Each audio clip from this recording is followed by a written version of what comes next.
Report. Isinampana sa Office of the City Prosecutor sa Manila Regional Trial Court ang kasong cyber libel laban sa napatalsik na si Cavite 4th District Congressman Kiko Brazaga kaugnay sa online post na umanay nakasisira sa reputasyon ni Manila 2nd District Representative Rolando Valeriano.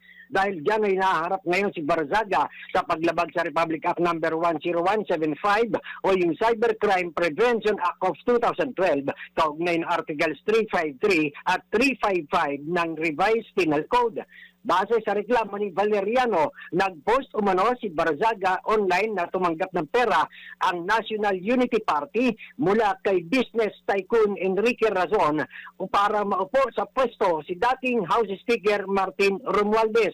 Ang naturang post anya ay naikalat sa publiko at mga online news outlets na nagdulot umano ng pinsala sa integridad at reputasyon ng kongresista bilang isang opisyal ng pamahalaan.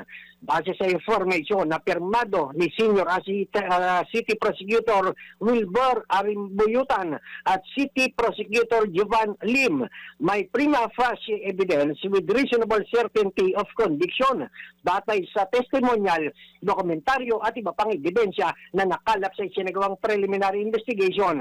Inirekomenda ng prosekusyon ang piyansang 10,000 pesos para sa pansamantalang paglaya ni Barzaga habang dinidinig ang naturang kaso.